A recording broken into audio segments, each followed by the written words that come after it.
Taste the Daily.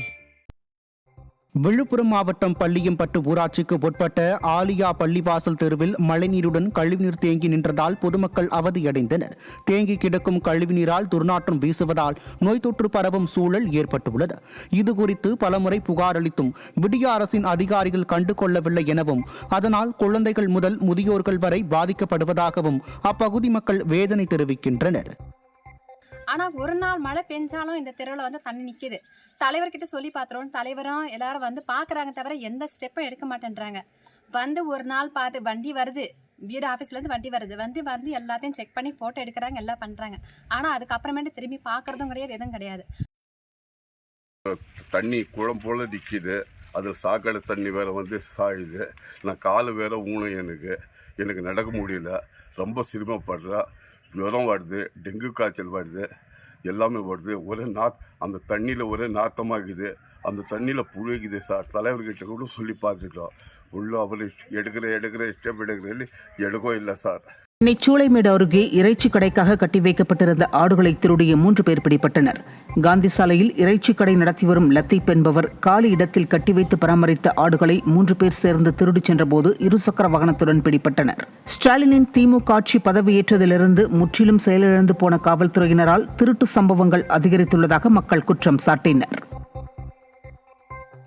தமிழகத்தில் பெட்டிக்கடைகளில் chocolate வடிவத்தில் போதை மாத்திரைகள் விற்கப்படுவதாக அனைத்திந்திய மாதர் சங்கத்தினர் குற்றம் சாட்டியுள்ளனர். அனைத்திந்திய ஜனநாயக மாதர் சங்கம் சார்பில் 100 நாள் வேலையை முறையாக அனைவருக்கும் வழங்கி ஊதியம் முழுமையாக வழங்கிடவும், தமிழ்நாட்டில் போதை கலாச்சாரத்தை ஒழிக்கவும் விடிய அரசை வலியுறுத்தி நெல்லை ஆட்சியர் அலுவலகம் முன்பு கண்டன ஆர்ப்பாட்டம் நடைபெற்றது. ஆர்ப்பாட்டத்தில் விடிய அரசுக்கு எதிராக ஆவேசமாக முழக்கமிட்டனர்.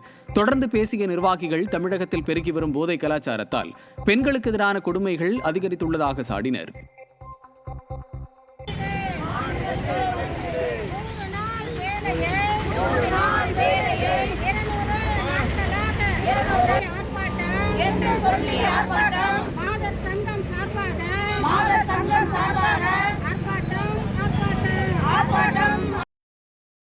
பெட்டிக்கடையிலே சாக்லேட் வடிவத்திலே இன்னைக்கு போதை மாத்திரை என்பது விற்கப்படுகிறது.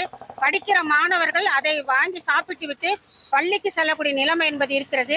இந்த போதை கலாச்சாரம் அதிகரிக்க பெண்கள் குழந்தைகள் மீதான தாக்குதல் என்பது கூடுதலாக அதிகரித்து கொண்டே வருகிறது. ஒரு மணி நேரத்திற்கும் ஒரு பெண் என்பவர் பாலியல் வன்கொடுமை சந்திக்கக்கூடிய ஒரு நிலைமை என்பது இன்னைக்கு அதிகரித்து கொண்டே இருக்கிறது. அதற்கு காரணம் இந்த போதை கலாச்சாரம்.